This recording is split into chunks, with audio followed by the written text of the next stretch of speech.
Hey friends, Dr. Nixon here, functional medicine doctor, holistic chiropractor, founder of TwinCityHealth.com. Today I'm going to walk you guys through how to get help if you feel like you are stuck in chronic fight or flight mode. I'm walk you guys through a 4-step process that I help our patients walk through when they feel this way. How do you know if you're stuck in fight or flight mode?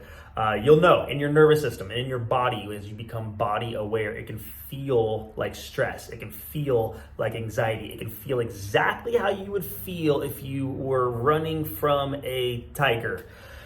Your heart rate would go up, anxiety would go up, your respiratory rate goes up, which is normal if you're running from a tiger. It's not normal when you're experiencing that in relationship, when you're experiencing that day in and day out from a work environment or a toxic environment, or even not a toxic environment, but you feel that way neurologically on the day in and day out, and you're not regulating.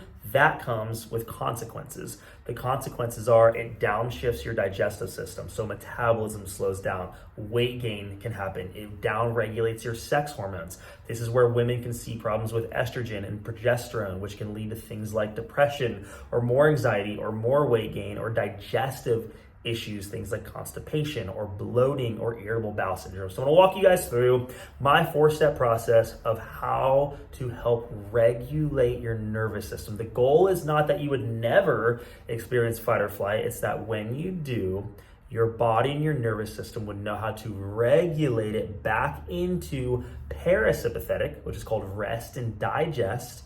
And that would be a healthy response to a stressor instead of an unhealthy reaction to that same stressor. So let me walk you guys through it. 4-step process. Here's where I start. This right here, I call this the bookends of your day. Sunrise and sunset. Those are the bookends of your day. If you can get these 4 things nailed down, you can start to see some really healthy progress with neurological regulation and getting out of fight or flight mode.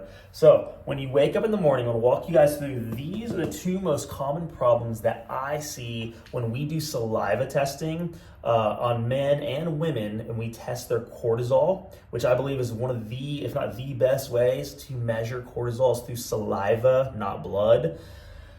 You can spit multiple times a day in a tube, and these are the problems that we typically see. The person that sleeps, and maybe they sleep okay, but they wake up right out of their sleep and they already feel behind.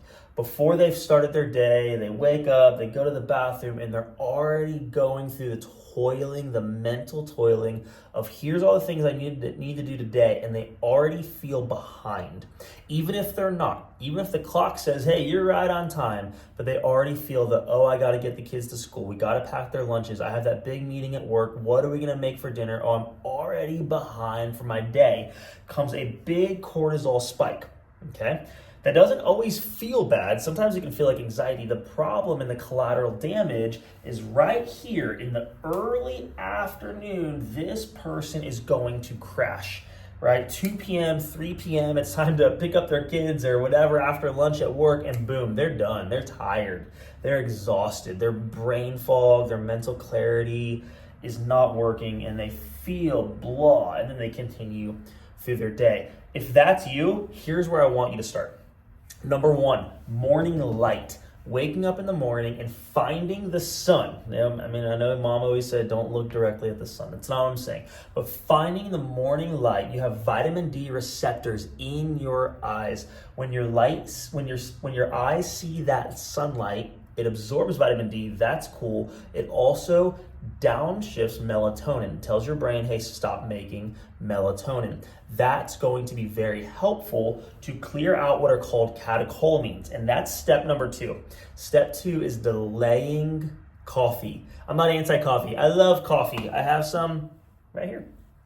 Not saying that if you're drinking 7 cups a day like I was at one point, don't do that. That's bad. That's a different story. But delaying caffeine, why? At night, your brain builds up catecholamines, and when you drink caffeine first thing in the morning, what the research shows is your brain doesn't have time to get the catecholamines out. Why does that matter? When it comes time to go to bed over here, you're gonna have a hard time doing that. Right, so that's the person that wakes up with anxiety, they crash, they come across their day, and they still find themselves having trouble falling asleep or staying asleep even if they are tired. Step 3 right here is B vitamins. B as in boy is good for your brain. If you have MTHFR, genetic methylation mutation, this is super important, but even for those of us who don't, I highly recommend B vitamins in the morning. You can get your B vitamins tested through your primary doctor. I would absolutely recommend doing that to make sure your levels are high enough, but that's how you start changing this. So instead of waking up with anxiety, you're waking up and you feel energy. It's coming across your day. You feel good before you make it to dinner time. That's what we're looking for. The other problem that happens, and the last thing I'm gonna walk you guys through is right here. This is the person who's ready to go to bed. They lay down in bed and their mind is going and they can't fall asleep. That's one option. The other option is the person that can fall asleep 2 to 3 a.m. They wake up to go usually to the bathroom. And in that 30 seconds of going to the bathroom, their mind starts to go. It's finances, it's family, it's that thing I need to do in 5 hours from now, and I can't capture the thought and tell it to stop.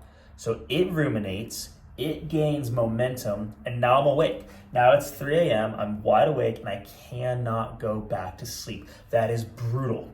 That is brutal for your health. It's brutal for many functions of the body, and we want to stop that. So the solution is like deep sleep. Okay, cool. How do I do that, Dr. Nixon? Sleep hygiene. Number 1, I'm going to walk you guys through several of these bullet points. Okay. One of the things I love to do in our home is we'll do a wind down, not wine, wind with a D, tea, nighttime tea. Something with lavender, peppermint, something calming. My wife and I will sit at the table. Get rid of light stimulation. Orange lights on your phone is a no-brainer. Get rid of your TV, you don't need it. Drink some tea, read a book, have a good quality conversation. If you need a conversation or a question to ask your wife, I had to learn this through a lot of years of therapy. A really sweet question I love asking her, maybe too much, is, hey babe, tell me something that's going on in your heart that I'm not aware of. Tell me something that's going on in your mind or something you're thinking of that I'm not aware of. And then just listen, hear her, reflect her. You don't have to fix it. I'm working on it. You don't have to fix it. But that's a really sweet time, sipping tea, just having some really good quality conversation. Sleep mask. Sleep mask, cover your eyes, get rid of any artificial light. Will be really, really helpful. Number 3 I like here is magnesium. Magnesium is helpful for many processes of your body, digestive system, brain health, muscle recovery, etc. I like magnesium glycinate specifically at night. The other one I'll use is magnesium threonate, which can cross the blood-brain barrier. Really helpful for people who are dealing with things like anxiety. So you have your tea, you have your sleep, you have your magnesium. This is where I would add in something like a cortisol manager for someone who's been tested, who knows that they're what's called a nighttime spiker. If that's you, there are products in the market that manage cortisol really, really well. They use things like Magnolia, but I highly recommend getting tested. We do saliva testing in our office. Again, I think that is the most quality test where you can track someone's cortisol over an entire day instead of simply just doing a blood draw that only tells you what was happening at the moment that you took the blood. And I'd much rather have more data. Better data gives us better decision making skills. The other form of magnesiums that I like, if you like baths, Epsom salt, magnesium flake baths are fantastic. And then lotion, magnesium lotion at the bottom of your feet can be really, really helpful here.